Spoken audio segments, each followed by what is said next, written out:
So I think the talk of any and all Bulls content creators, podcasters, reporters, what have you, until Zach Lavine is eventually traded, everything is going to be centered around Zach Lavine trade rumors and giving our own trade proposals and what we would like to see in the form of a trade. But rather than you guys listening to me on what are some trade proposals that I would like to see for Zach Lavine or other Bulls players in general, which I will eventually put a video out on that as well. But I wanted to hear from you guys, what are your proposals, your trade machine transactions?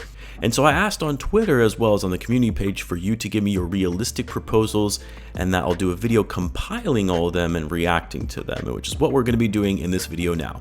But first, I am very excited to announce that we have a new sponsor that is going to be sponsoring the channel for the entire NBA season. So you're going to be hearing from these guys a lot throughout the year, and that's Underdog Fantasy. We've partnered with Underdog in the past. It's one of my favorite platforms. I love this platform so much because it's super easy to use. And if you're like me and like making predictions and want to make a little money on the side while you're doing it, then you're going to want to hear this offer from Underdog. As I've said before, the offer aside, Underdog Fantasy is truly the easiest fantasy sports app to use and navigate with their user-friendly interface. My personal favorite that I use to play on the app a lot is NBA Pick'ems. The higher and lowers on most player stats for any game, just pick higher or lower on whether you think Zach Lavine, as an example, is going to score more than 22 points, and you can win up to 20 times your money in a single night if you do 5 Pick'ems and you get them all right. You can still do less than 5 pick'ems and double your money. And guys, they're offering viewers of this channel an exclusive offer. If you use the code BULLCENTRAL, you'll get your first deposit doubled up to $100. Who doesn't want free money? It's really that easy.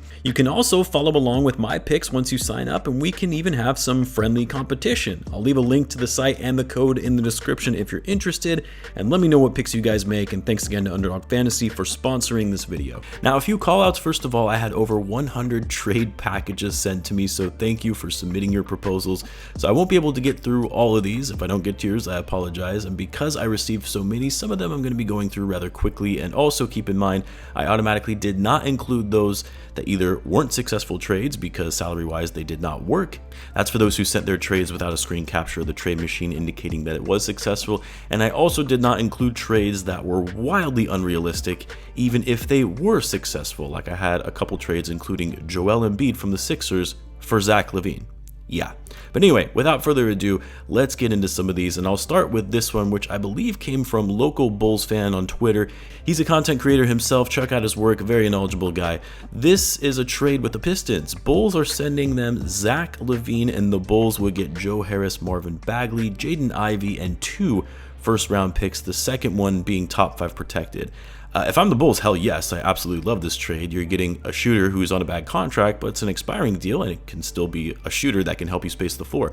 Bagley is what he is. I mean, he's still a serviceable big, though. He's still young. You could potentially flip him into another deal. Jaden Ivey, I am a huge fan of Ivey's game. I think he has a lot of upside and cannot for the life of me figure out why the Pistons are prioritizing Killian Hayes over him.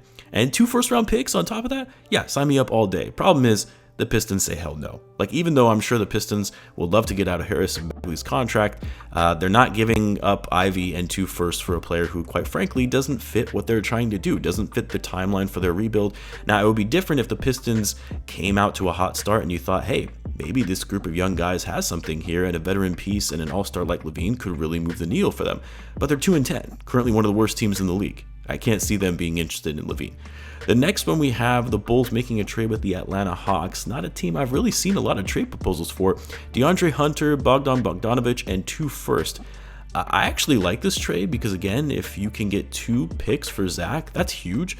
But then also a younger player who is a solid rotational player and a power forward, and a guy who is a great shooter playing off the ball and handling the ball in Bogdanovic. My only concern is the long-term committed money for both of these guys. But to be honest, it doesn't really matter because I can't see the fit of Zach in Atlanta. Not when they already have Trey and DeJounte Murray. Now, yes, Zach could play the 3. He has played that role before, and maybe they utilize more of Zach Lavine as an off-ball catch-and-shoot shooter, which he would have to be given how ball-dominant Trae Young is, and Murray for that matter, but I don't know if Zach would embrace that role. And the other thing is, the Hawks already traded 3 first-round picks for DeJounte Murray. They would be depleting most of their remaining draft capital, and for Zach Lavine, a player who likely doesn't get them beyond the second round of the playoffs. This one is with the Heat, a team that has been reported to be interested in Zach Lavine. Doesn't include Tyler Hero, though. Instead, Kyle Lowry is the bulk of the salary filler, Duncan Robinson, and 2 firsts. To be honest, I don't know if either team does this trade. Like, if the Heat are going to be bringing in Zach Lavine, they're not going to want to keep Hero because they're fairly redundant players, and Hero is younger. For the Bulls, getting 2 first-round picks is nice, but that's probably going to be mid to late first-rounders because the Heat are always going to be a playoff team. But Robinson and Lowry, I mean, really, these are 2 bad contracts, even though Lowry is on an expiring deal. Robinson's shooting would be nice, but nah, I think both teams say no. Hopefully you can see this one okay, but a big shakeup, a proposal to keep the Bulls competitive and looking to win now, a straight trade of Donovan Mitchell for Zach Lavine. Now, this one is interesting because the Cavs, like the Bulls, have gotten off to a rough start, or not the start they expected given how they did last season. And there's been growing rumblings that Donovan Mitchell likely won't re-sign when his contract is up, which he has 2 more years left on his current deal, with a player option on the 3rd year, which he could decline to become an unrestricted free agent. For the Cavs, a young team, a talented team, they know they need to figure this out before risking losing Donovan Mitchell. But if I'm the Cavs, getting Zach Lavine isn't it. First of all, Donovan Mitchell, as they currently stand, is a better player, a more explosive scorer, better outside shooter, and he's younger. So I'm the Bulls, I do this trade in a second because even if you're not that high on Donovan Mitchell, people say he's an empty stats player, can't win in the playoffs. He's still a better player than Zach Lavine, and he's a year younger. But no, if the Bulls are going to make a play at Mitchell, it's going to need to be for additional pieces, including Caruso, potentially a first-round pick. The Cavs are not going to settle for a straight trade. Let's do another one. We've got a 3-team deal here. The Knicks are getting Zach Lavine, the Sixers are getting Caruso, while the Bulls are getting a massive haul. RJ Barrett, Evan Fournier, Furkan Korkmaz, Daniel House Jr., Quentin Grimes. Again, great for the Bulls, not for the other teams. I mean, you always have to consider in any trade how does this benefit all parties, because no team wants to make a trade knowing that they're going to be losing the trade. No, they want to feel like they got the better end of the deal. The Knicks aren't giving up Barrett, Fournier, Grimes, and 2 firsts for Zach Lavine, not a chance. And the Sixers, while I think Caruso would be a great fit for them, they're not giving up 2 firsts and filler for him. If the Bulls made a trade like this, I would be ecstatic. I would be over the moon, even though I'm not a big RJ Barrett guy. It would be a big win considering the circumstances and the little leverage that the Bulls have.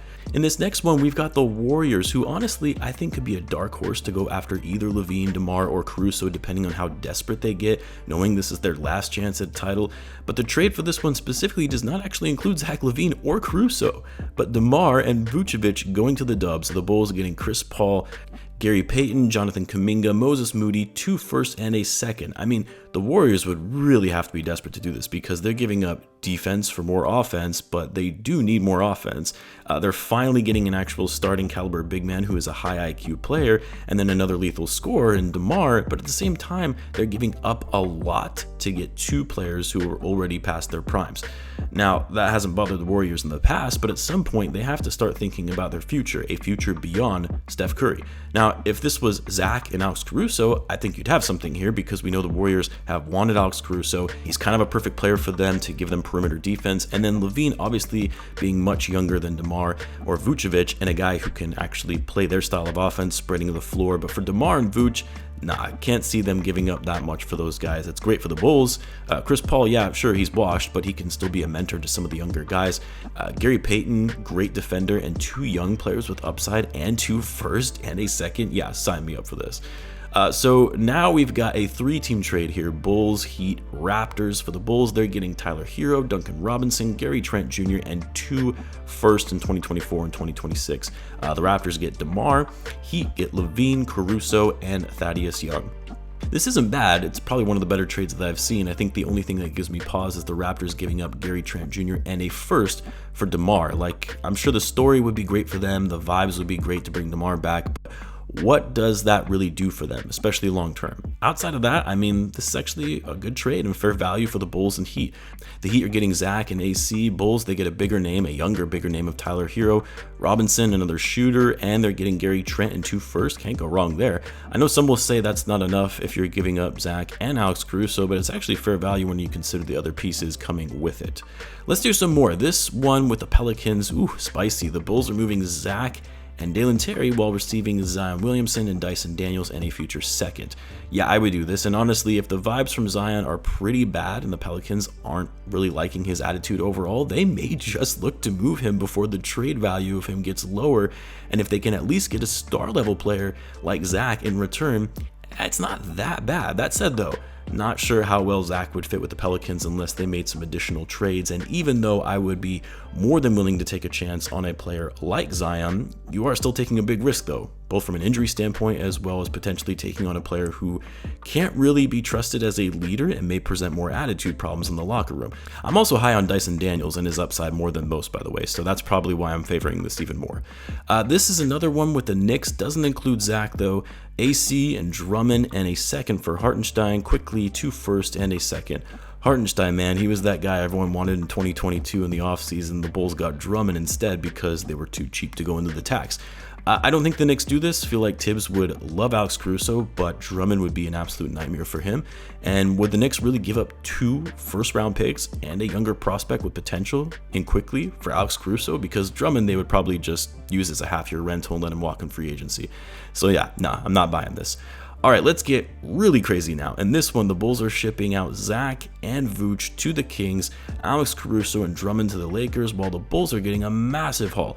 Barnes, Herter, Monk, I don't know who that other guy is or how to pronounce his name, Davion Mitchell, JHS, Jackson Hayes, Max Christie, 4 first-round picks, and a second. Well, first of all, Vooch going to the Kings isn't going to work because they already have their starting center in Sabonis, and Vooch isn't going to be coming off the bench.